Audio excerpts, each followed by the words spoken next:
You scratch my back, I'll scratch yours. That's essentially the relationship between Donald Trump, American president, and his state TV network, Fox News. Normally, the propaganda arm of an authoritarian regime is run in-house, but in the US of A, none of that is necessary. The profit motive is enough to power the cable network's absolute allegiance to Trump and his movement, as the two engage in a symbiosis of stupid and keep millions of American eyeballs glued to the screen as viewers are fed a steady diet of resentment and all-American mythology. Fox gets advertiser cash. Trump gets a dependable political base rarely exposed to information which might pop his balloon.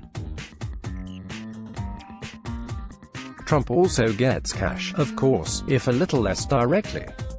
The president is monetizing his office on a daunting scale, as he maintains his business interests while running the country. Trump resigned from the Trump Organization and put his holdings in a trust, but it's controlled by his family and a close associate, and they give him regular updates on the business, including, presumably, who's putting money into it.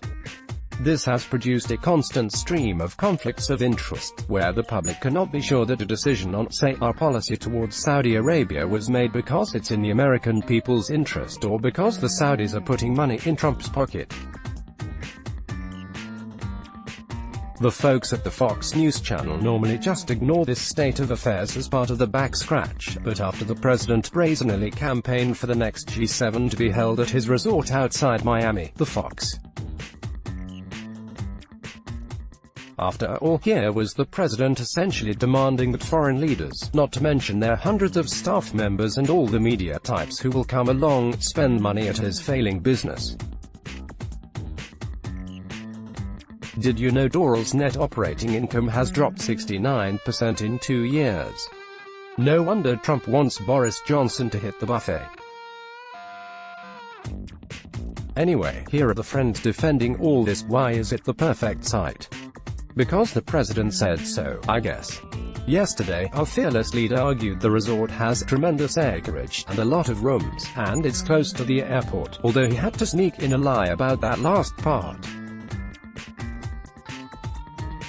You'll only have a 5-minute drive, which is good, he whispered to Angela Merkel, even if, according to MarketWatch, it's actually a 16 to 30-minute drive, depending on traffic. He just couldn't resist, had to make the sale. He is right about one thing, though. Miami International Airport does indeed take planes from everywhere. Brian Kilmeade pointed out, he would want to do it there anyway, whether he owned it or not. Then, after 5 seconds, jerked, Trump Tower is not available. This might be funny if the president did not pretty much exclusively travel to places with his name on them, a giant advertisement paid for with taxpayer cash. The Fox. Ainsley Earhart took Trump's claim that there was a legitimate procurement process in which 12 sites were considered at face value, and Ducey thought he was backing it up when he shared that the Secret Service did inform the Doral, Florida, Police Department 2 months ago that the resort was one of about a dozen potential venues for the summit. This does not actually prove that any other sites were seriously considered, but it does operate on the premise we're supposed to believe it's merely a coincidence that Trump's government ended up settling on Trump's struggling business. And we haven't even gotten into the president's obligation to avoid even the appearance of impropriety or corruption. All of that is just window dressing, though. Ducey made it crystal clear how this works elsewhere. That's journalism 101. Assume powerful people are doing the right thing. No need to look into it. Also, even if he were to donate the immediate proceeds, the whole thing would be an advertisement for his private business specifically aimed at foreign actors.